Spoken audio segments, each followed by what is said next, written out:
I'm gonna show you the difference with and without eyeshadow base.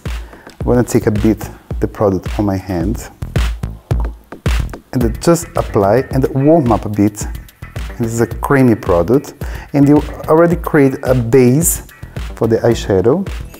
Now we come with a bit eyeshadow, and we can see the true colors coming out. It's really strong colors. So look there. You can see clearly the effect difference, a bit more strong and a bit more soft. So now let's see the difference with eyeshadow base and without eyeshadow base.